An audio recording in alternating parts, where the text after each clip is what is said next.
last time nga mga mare ay namigay ang ating mayor ng gift pack para sa mga mamamayang lupis sa inyo. At kapag nga nabigyan ka ng ganitong item ay mamimili ka na lang kung fruit salad or buko salad ang gagawin mo. At eto pa nga mga ka-extra yung bongga. Alaw ko ng isang Christmas package sa isang live party. Kaya naman nakompleto ko ang isang ingredients ng buko salad. Na sana nga ay hindi tayo maghahanda dahil makikikain na nga lang tayo sa kabilang bahay. Kaso nga ay nakalibre na tayo, edi push na!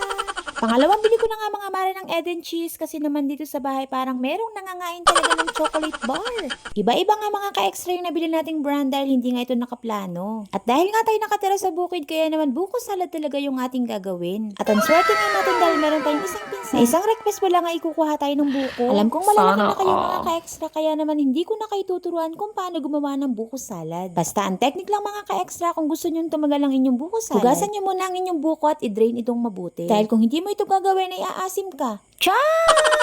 Minekos-mekos nga lang yan mga ka-extra, binilisan dahil meron pa nga kaming pupuntahan. At after nga namin tong may lagay sa rep ay umalis na kami ng bahay. At fast forward nga tayo mga ka-extra, andito na tayo sa ating pinuntahan. Birthday nga ng lola ko na nasa Canada pero dito tayo sa Pilipinas magsa-celebrate. Na bad mood nga ang aming baby kasi naman merong nakyutan sa kanya. Nakyutan nga yung isa kong pinsan kay baby Moira dahil nga ang bilis nga niyang lumaki. Taon-taon nga mga ka-extra ay lagi may padalang papasko ang aking tita Maisy at tito Jesus sa kanyang mga kapatid. Pati na rin sa mga apo at mga pamangkin. Wala nga tayong video kasi nga tayo ay late. Yes, mga ka-extra, hanggang ngayon ay late pa rin kami. Sabi ko nga sa isang taon na kami magbabago. Rereklamo nga dito yung tsuhin ko dahil plastic nga lang daw yung natanggap niya. Asan daw yung paraan niya? At dahil late nga tayo mga ka-extra, saglit muna natin ginulang buhay ng ating mga pinsan. Nagpaagaw nga tayo ng mga bariya at kitang-kita nyo naman na kuhang-kuha natin ang kanilang kaligayahan. Pag ganito talagang paagaw, lalakasan mo ang iyong loob at lalakasan mo rin ang iyong tuhod. Dahil kapag wala ka nun, huwag ka nilang sumali. Konting aling na paagaw natin dahil wala na. Kaya nga sabi ko sa kanila, isa taon na lang sila bumawi pag tayo ay mayaman na. Binilisan ko na ulit mga mare dahil ako'y nagmamadali na. Spaghetti ang masarap ang request ng ating baby Moira, kaya naman yun ang gagawin natin. Pasko pa nga lang ay nire-request na niyang spaghetti, kaya nga lang ay hindi natin magawa. Ay paano nga ba naman ay panay ang gala at tulog lang natin. At eto nga mga ka-extra, gagawin na nating extra special ang spaghetti bigay ng ating mayor. At charan! May libreng handa na kami ngayong New Year. Ang niluto ko talaga mga ka-extra ay yung sure nakakainin ng aking mga anak. Kaya naman ngayong taon ay sila talaga ang tinanong ko. Mula sa kanilang iinumin at kung ano ang prutas na gusto nila. Natuto na nga tayo mga ka-extra sa paghahanda tuwing Christmas at New Year. Dahil the more na marami silang nakikita sa ating table ay mas marami din tayong masasayang na pagkain. Ito po ay sa amin lang at hindi ko naman po kini-question ang handa ng iba ha. Dumami nga pala yung handa namin dahil after namin magpicturean ay lumipat na kami kila mother. At doon nga kami nagsama-sama ng pag-celebrate ng aming New Year. At tamang-tama naman mga ka-extra dahil yung kanilang ini-prepare ay hapunan, sa amin naman ay merienda. It's 12 o'clock! 1, 2,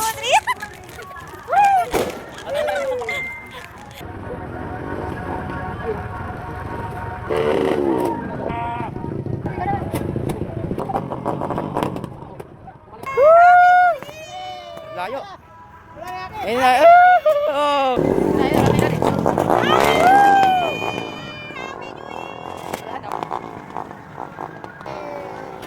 Oh.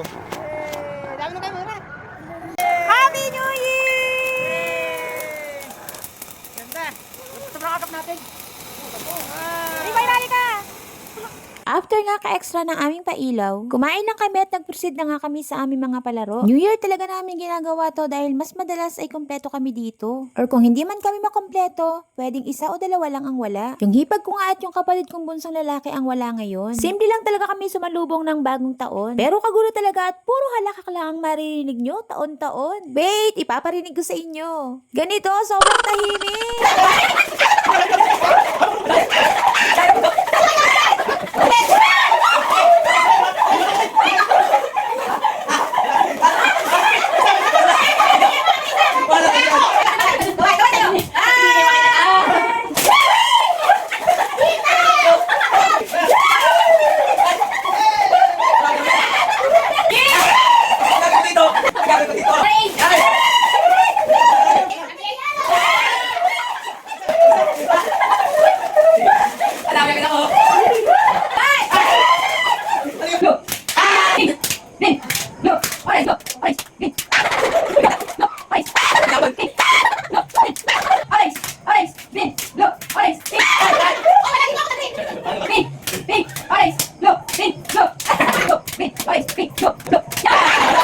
Pink, look, pink.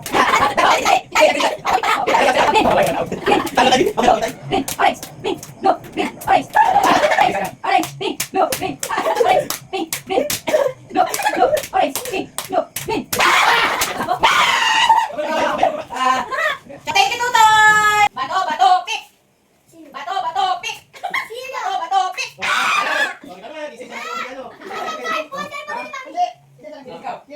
Bato, bato, pick!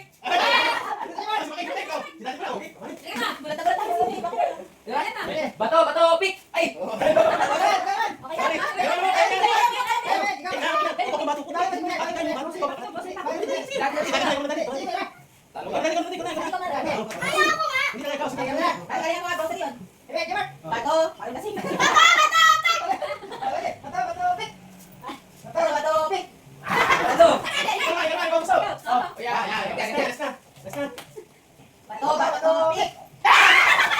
O, di ba ang tahimik namin? Ganito lang namin sinalubong ang taong 2026. Simple lang, hindi bongga pero extra ang saya. Ang buhay talaga ngayon ay hindi pa bonggahan kundi pasayahan na lang. Gawin nating makabuluhan ang lahat ng ginagawa natin sa buhay. Patuloy pa tayo maglaan ng mas maraming oras para sa ating pamilya. At sana ngayong taong 2026, mas maging malakas tayo sa hamon ng buhay. Magtagumpay sa lahat ng ating pangarap. At mabuhay ng masaya kasama ang ating pamilya. Happy New Year everyone! Bye!